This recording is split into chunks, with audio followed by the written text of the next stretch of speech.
이 시간 하나님께서 우리에게 주시는 말씀은 사무엘상 24장 16절에서 22절까지의 말씀입니다. 구약 451면에 기록되어 있습니다. 사무엘상 24장 16절에서 22절까지의 말씀을 우리 한 절씩 교독하겠습니다. 다윗이 사울에게 이같이 말하기를 마침에 사울이 이르되 내 아들 다윗아 이것이 내 목소리냐 하고 소리를 높여 울며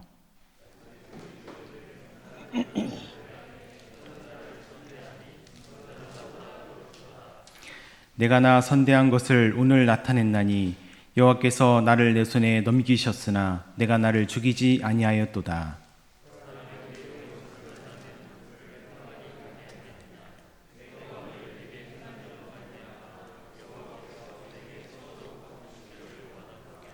보라, 나는 내가 반드시 왕이 될 것을 알고 이스라엘 나라가 내 손에 견고히 설 것을 아노니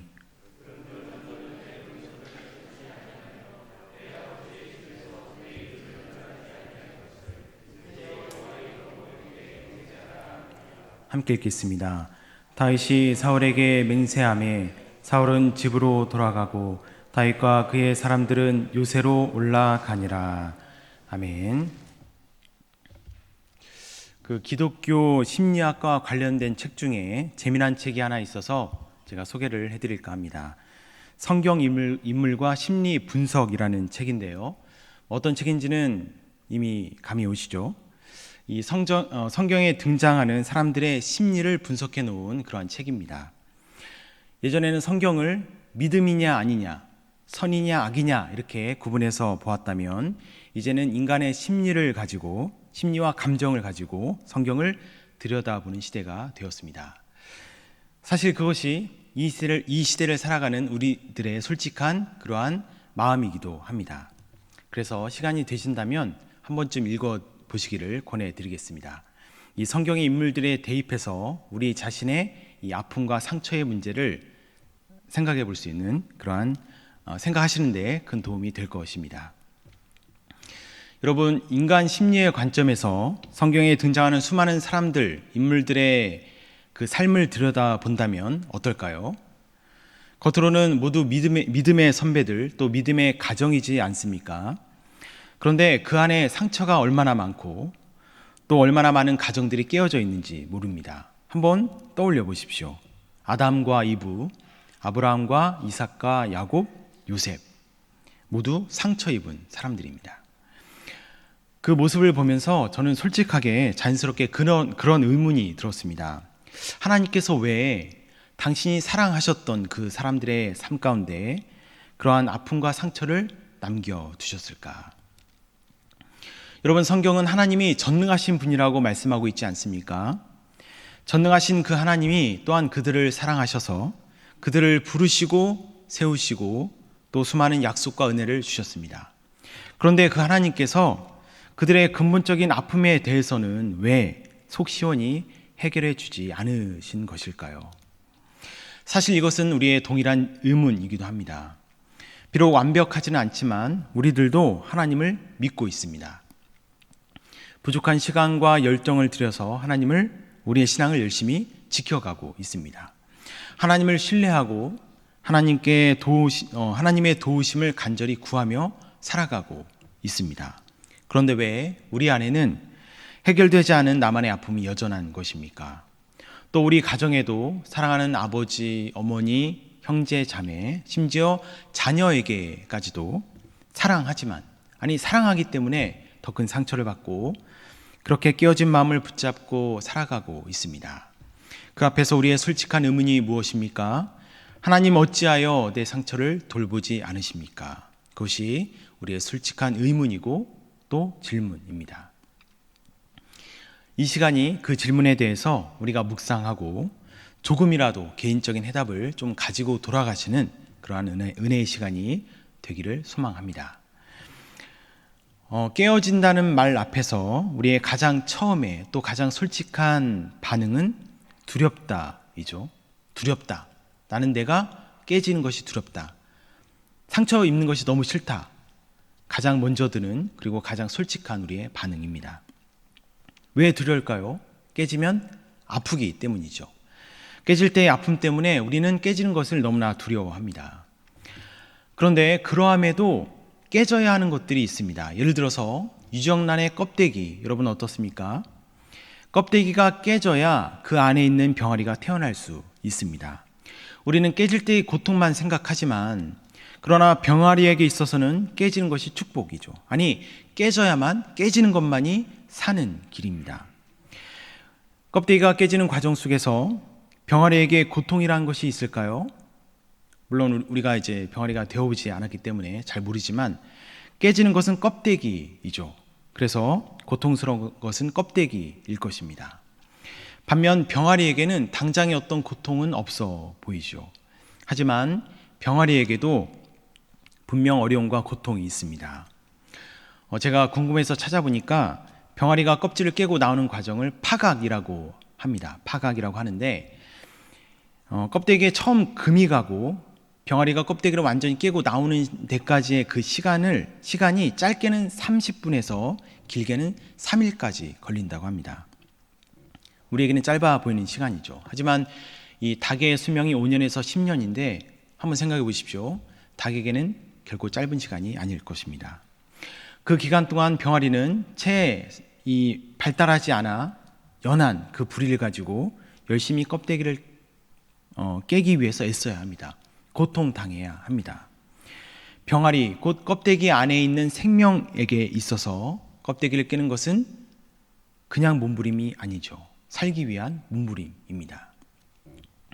여러분, 그렇다면 결국 깨진다는 것은 무엇입니까? 이것은 정체성의 문제입니다. 나는 누구인가? 나는 껍데기에 불과한가? 아니면 그 안에 있는 생명인가? 여러분은 스스로를 무엇이라고 생각하십니까? 우리가 느끼는 것과는 별개로 한번 하나님의 입장에서 생각해 보십시오. 만약에 우리가 껍데기에 불과하다면 하나님은 결코 우리에게 깨지는 과정을 허락하지 않으실 것입니다. 왜냐하면 껍데기는 깨지면 죽기 때문이죠. 그런데도 하나님께서 우리에게 깨어지는 과정을 허락하신다는 것은 우리가 껍질이 아니라는 분명한 사인이지 않겠습니까? 우리는 껍질이 아니라 그 안에 담겨있는 생명입니다. 여러분, 거듭남도 한번 생각해 보십시오. 지난주에 담임 목사님을 통해서 들려주셨는데 거듭나지 않으면 우리는 결코 예수님을 구주로 고백할 수 없습니다. 천국 소망으로 살 수 없습니다. 예수님을 구주로 고백하는 우리는, 천국 소망을 가진 우리는 분명히 거듭난 사람들입니다. 그런데 어쩌면 우리가 너무 쉽게 이 거듭남의 과정을 통과한지도 모르겠습니다. 특히 저는 모태 신앙인데요. 이 신앙을 그냥 태어나면서부터 자연스럽게 받아들였습니다. 하지만 사실 거듭난다는 것은 우리 인간에겐 불가능한 일이죠. 왜냐하면 거듭나는 것은 죽고 다시 사는 것이기 때문입니다.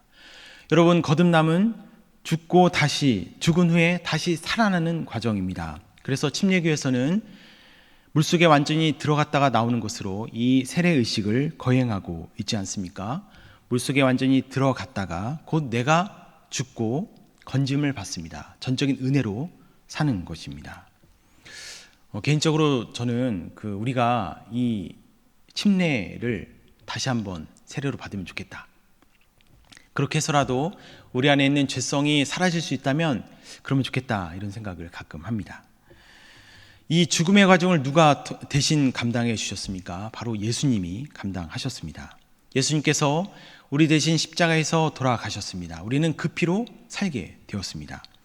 죽고 다시 사는 과정을 예수님께서 다 감당해 주신 것입니다. 그런데 죽고 사는 이 경험을 우리 육체가 경험해서 그 경험이 평생에 지워지지 않는 흔적으로 우리의 몸과 우리의 생각에 각인되어 있다면 우리가 지금처럼 신앙생활을 하지 않을 텐데, 그 경험이 없어서 우리의 자아가 여전히 살아있는 것은 아닌지 그런 안타까움이 듭니다. 이제 우리의 숙제는 무엇이죠? 하나님을 인격적으로 만나는 것입니다. 이 죽고 사는 문제는 하나님이 대신 다 감당해 주시고 온전히 해결해 주셨고, 이제 인격적으로 나와 좀 만나자, 그렇게 말씀하시는 것입니다. 너의 자로 똘똘 뭉친 그 안에 나를 좀 받아주렴. 그래서 하나님의 성품으로 너의 인격을 좀 만들어라. 그러기 위해서 너를 좀 오픈해라. 여러분, 우리가 깨진다는 것은 그러한 의미입니다. 상처라는 것이 당장에 우리에게는 죽을 것 같은 아픔이죠. 저에게도 저만의 개인적인 상처의 문제가 있습니다. 그래서 똑같은 상처를 경험한다 하는 것은 생각하기도 싫은 그런 일이고요. 그리고 이제 비슷한 순간이 되면 저도 모르게 방어막을 치고 그리고 이렇게 주먹을 쥐고 전투태세를 갖춥니다. 그래서 거의 반사적으로 일어나는데 상처를 준 사람에게 달려들게 됩니다. 그리고 나중에 정신을 차리고 나서 야, 내가 또 그랬구나 그렇게 후회를 하게 됩니다. 하지만 우리가 완전히 깨지고 나서 나중에 돌아보면 그 깨짐 때문에 내가 살게 되었음을 깨닫게 될 것입니다. 내가 깨짐을 통해 하나님께서 내 안에 정말 가치 있는 것을 담아 놓으셨구나. 아니, 내가 생명 그 자체였구나 라고 하는 그 사실을 깨닫는 은혜가 있음을 믿고 기대하시면 좋겠습니다. 이 깨어짐의 관점에서 보면 세상은 두 종류의 사람으로 나눌 수 있겠는데요.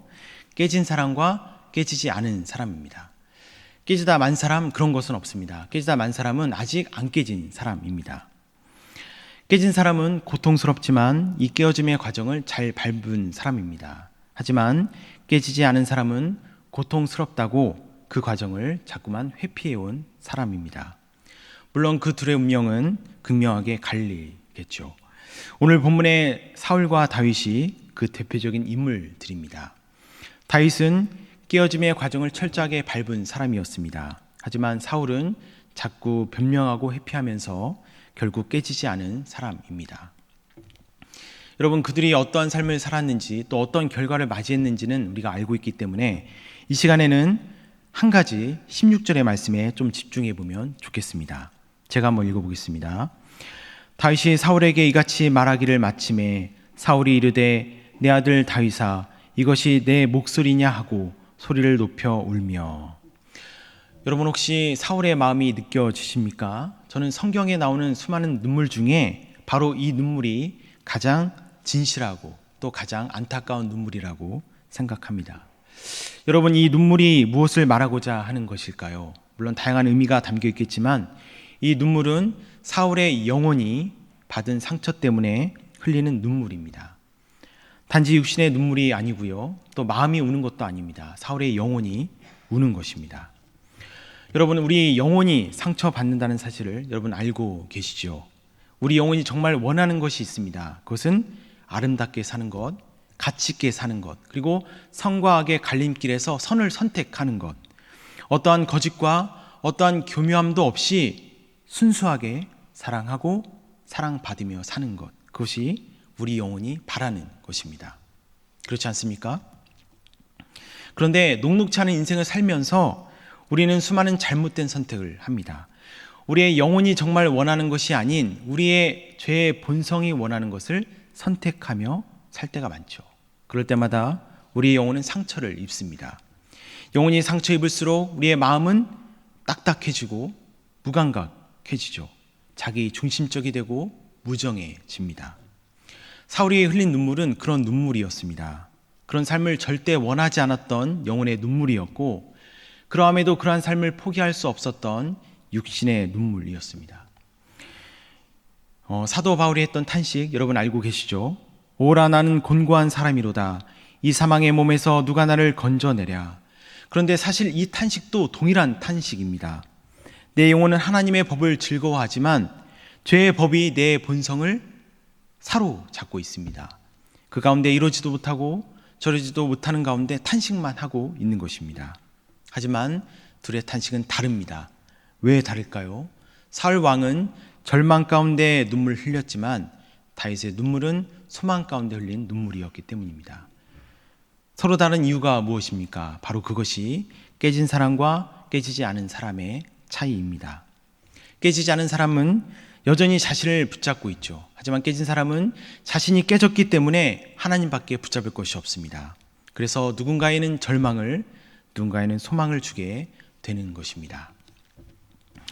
깨지는 것이 참 아픈 일이고 쉽게 얘기할 수 없는 일이죠. 하지만 우리는 모두 결국 깨져야 함을 기억하시면 좋겠습니다. 내가 깨져야 내 안에 하나님이 임재하십니다.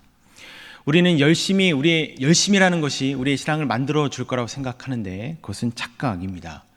나의 열심이 아니라 하나님의 열심이 나를 만드시는 것이죠. 우리가 옳아서 우리가 하나님께서 우리를 선택해 주신 것입니까? 그렇지 않지 않습니까? 내가 아파서, 아픈 내가 불쌍해서 하나님이 우리를 받아주신 것입니다. 하나님이 필요해서 하나님 앞에 나아가면서 우리는 아프지 않은 척 하지요. 또 내가 옳은 척 할 때가 얼마나 많습니까? 하지만 깨지다 마는 인생이 되지 않기를 소망합니다. 끝까지 깨져야 합니다. 저도 깨지고 여러분도 깨져야 합니다. 두 손 가득 붙잡고 있는 우리의 그 욕심들이 있죠. 나의 정체성, 그것을 좀 내려놓을 수 있으면 좋겠습니다. 내 건 다 붙잡고 하나님 은혜는 은혜대로 받고, 하지만 우리의 신앙은 그런 것이 아니라 전적인 하나님의 은혜로 사는 것입니다. 또 두 손을 펴도 위험하지 않음을 믿으시기 바랍니다. 오히려 두 손을 펴야 우리의 인생이 더 안전합니다. 하나님의 사랑은 우리의 모든 불안을 덮고도 남음이 있음을, 그렇게 크고 위대하신 것임을 믿으시기 바랍니다. 오늘 주신 말씀이 우리 영혼의 작은 울림이 되기를 소망하고, 하나님의 긍휼의 은혜가 이 시간 우리 가운데 임재하기를 간절히 축원합니다. 다 함께 기도하겠습니다. 사랑의 하나님, 하나님이 다 보고 듣고 계심을 믿습니다. 우리 영혼의 눈물을 하나님께서 다 보고 계심을 믿습니다. 우리에게 사울의 눈물이 있고 바울의 탄식이 있습니다. 그것이 우리 영혼의 절망이지만 하나님께서 또한 우리 곁에 계심을 믿습니다. 전능하신 하나님께서 우리의 소망이 되어 주옵소서. 그 소망으로 절망 가운데 다시 일어나는 우리 모두가 되게 하여 주옵소서. 이제 함께 기도로 나아갑니다. 먼저 서로를 마음으로 품게 하여 주옵소서. 이기적인 우리의 마음을 어느 누가 변화시킬 수 있겠습니까? 성령님께서 각자의 마음마다 임재하여 주셔서 굳어진 마음을 부드럽게 하여 주시고, 이 시간 오직 하나님께만 집중하며 잔잔히 기도하는 은혜의 시간이 되게 하여 주옵소서. 내 열심이 아니라 하나님의 열심으로 기도하는 시간이 되게 하여 주옵소서. 하나님께 온전히 맡기며 예수 그리스도의 이름으로 기도드립니다.